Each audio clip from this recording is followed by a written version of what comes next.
রহমানের উপর। স্যার, আপনার কাছে আমি একেবারে একটা ব্যক্তিগত প্রশ্ন করব। সেটা হলো যে আপনি জিয়াউর রহমানের রাজনীতিতে আকৃষ্ট হলেন কেন?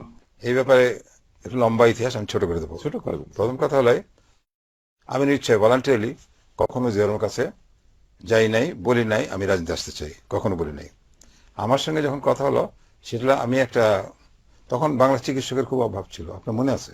তখন 8 কোটি লোক দেশের মধ্যে, কিন্তু মেডিকেল কলেজ হাতে গোনা কয়েকটা, এখানে যথেষ্ট চিকিৎসক তৈরি হয়নি। তখন গ্রামে যেসব ডাক্তার হতো, সেসব ডাক্তার কেউ গ্রামে চিকিৎসা করতে যেত না, যেতে চাইতো না।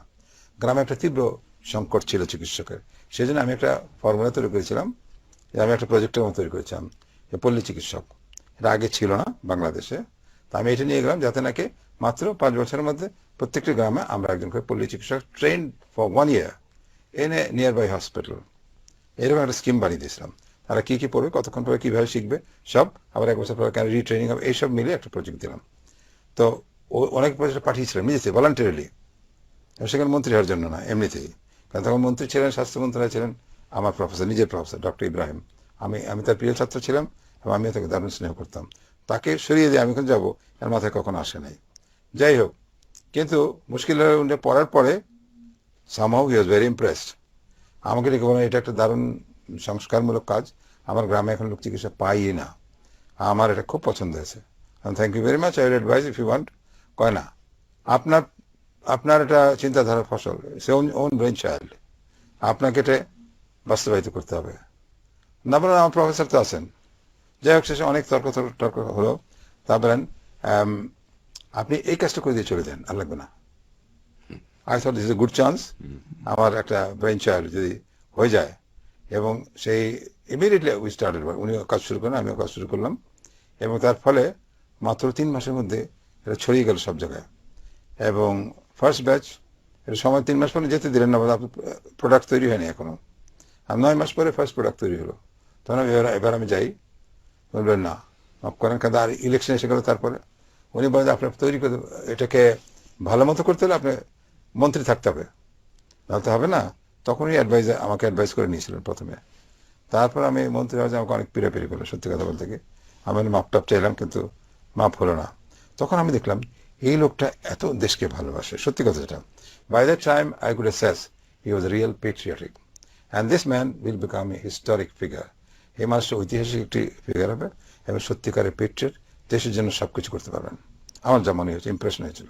তার সঙ্গে মিলেমিশে কথাবার্তা বলে আলোচনা করে, তার ফলে হলো কি, আমি এই প্রজেক্টের দিকে যখন মন দিতে যাও, তখন হেলথ মিনিস্টার বানিয়ে দিলেন।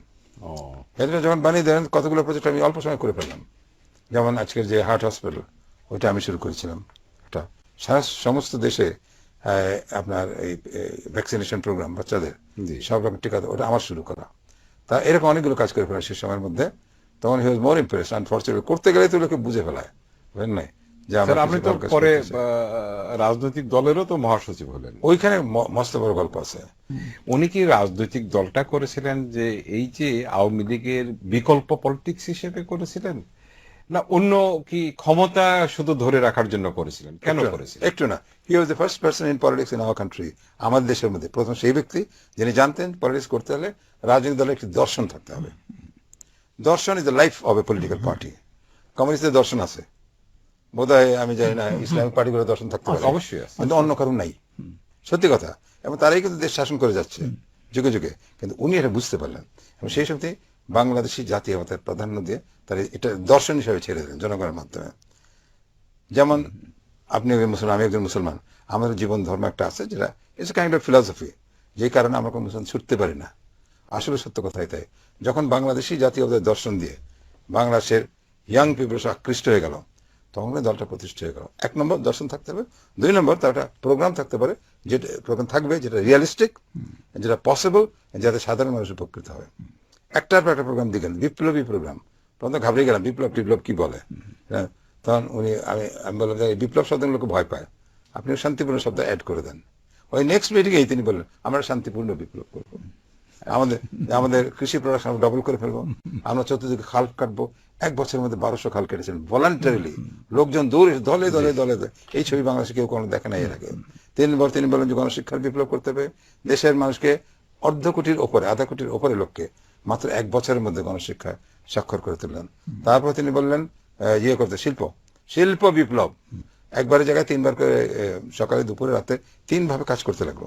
এর ফলে প্রোডাকশন অনেক বেড়ে গেল 3 শিফটে কাজ করার জন্য। আমি শিক্ষক হিসেবে আমারও খানিকটা একটা আগ্রহ কেন হয়েছে এটা বলার আছে আর কি, সময় নেই মানে, কিন্তু তার একটা সাক্ষাৎকার নিতে গিয়ে আমি অনুভব করেছিলাম আর কি, যে তিনি রাজনীতি করছেন বর্তমানকে নিয়ে শুধু না, অতীতের দিকে দৃষ্টি দিয়েও শুধু না, উজ্জ্বল ভবিষ্যতের, দেশের উজ্জ্বল ভবিষ্যতের দিকে দৃষ্টি নিয়েই তিনি অগ্রসর হচ্ছেন।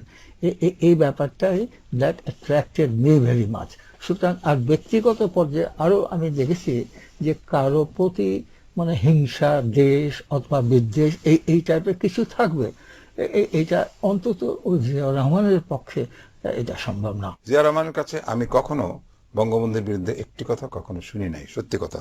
স্যার খুব সংক্ষেপে আপনি বলবেন তার পররাষ্ট্রনীতি সম্পর্কে একটা চুম্বক কয়েকটা কথা বলবেন স্যার আপনারা। আমি আগে চুম্বক কথা একটা বলে নাই, এগুলো তো বড় সংস্কার, কিন্তু মূল সংস্কার যেগুলো ছিল আমাদের মহিলাদের জন্য সংস্কার, দারুণ ব্যাপার। উনি প্রথম গ্রামে ঘুরে মা বোনদের উৎসব বক্তব্য দিতেন, তাদের কথা, তারা দলে দলে তার কাছে আসতো, উনি বলতেন হাঁস মুরগি পালন করতে হবে, বাচ্চাদের লেখাপড়া শেখাতে, আপনাকে লেখাপড়া শিখতে হবে। তারপর মেয়েদের পুলিশে প্রথম উনি নেন। এই উপমহাদেশে এটা ছিল না, কখন কেউ ভাবতে পারে নাই। শিশুদের ব্যাপারে উনি শিশু একাডেমি যেটা আছে সেটা তার আগে কেউ করেনি। তারপর আপনার আমাদের অত্যন্ত অবহেলিত মুক্তিযোদ্ধারা ছিল, উনি প্রথম তাদের রিকগনিশন দিলেন, এইভাবে তিনি একটা মন্ত্রণালয় গঠন করলেন। এইসব জিনিস কিন্তু বড় বড় সংস্কার, ভিতর থেকে বড় সংস্কার। সময় অল্প স্যার, আপনি ফরেন পলিসির উপরে সামান্য বলে। যখন তিনি ক্ষমতাসীন হলেন 1975-এর 7 নভেম্বরের পর, তখন বাংলাদেশ ছিল একেবারে একাকী নিঃসঙ্গ বাংলাদেশ, অর্থাৎ ওই ইন্দো সোভিয়েত অন্ধ গলির মধ্যে আবর্তিত হচ্ছে আর কি। ওইখান থেকে টেনে তুলে বাংলাদেশকে মানে বিশ্বময় বিস্তৃত হওয়ার সুযোগ করে দিলেন তিনি, মানে যার ফলে তারপর থেকে 70 পর থেকে দেখবেন বাংলাদেশ ওই দক্ষিণ পূর্ব এশিয়ার দিকে অগ্রসর হয়েছে, চীন জাপানের দিকে, তেমনি ইউরোপের দিকে, মানে ইউরোপ এগিয়ে এসছে আর কি তার বিনিয়োগের ডালা সাজিয়ে, আমেরিকা যুক্ত রাজ্য তারা কাছাকাছি এসছে, জাপান কাছাকাছি এসছে। সুতরাং এবং সব থেকে বড় ব্যাপারটা হলো মধ্যপ্রাচ্য, মানে 56 বা 57 রাষ্ট্র মিলিয়ে মানে যে ব্যাপারটা মস্ত বড় একটা, হ্যাঁ মানে এরা কাছাকাছি বাংলাদেশের মানে সাথে এসছে। এবং আল-কুদস অত্যন্ত প্রেস্টিজিয়াস একটা বডি, ওই আল-কুদসের মানে 3 জন মেম্বারের মধ্যে ওয়ান অফ দেম মানে ছিলেন জিয়াউর রহমান সাহেব। সুতরাং এদিক থেকে মানে বাংলাদেশের জন্ম পাকিস্তান বা ভারতের মতো এই জন্য বাংলাদেশের তার কথা ছিল, বাংলাদেশের গন্তব্য ভিন্ন, বাংলাদেশের লক্ষ্য মানে ভিন্ন, বাংলাদেশের সাংস্কৃতিক ঐতিহ্য ভিন্ন, এবং এই ভিন্নতায় মানে তিনি ওইভাবে বুঝাতে চেয়েছিলেন যে বাংলাদেশ এখানে চুপচাপ বসে থাকবে না, পৃথিবীময় ছড়িয়ে পড়বে। স্যার আমি আপনাদের দুজনকেই ধন্যবাদ জানাবো, আপনারা এখানে আসছেন, আলোচনা করেছেন, এবং আমার দৃঢ় বিশ্বাস যে আজকের আলোচনার থেকে আমাদের শ্রোতারা, বিশেষ করে নবপ্রজন্মের যারা, তারা অনেক নতুন নতুন তথ্যই জানতে পেরেছেন। আমাদের আলোচনা আমরা এখানেই শেষ করছি। আমরা শহীদ রাষ্ট্রপতি জিয়াউর রহমানের রুহের মাগফিরাত কামনা করে আজকের অনুষ্ঠান এখানে শেষ করছি। আপনাদের ধন্যবাদ।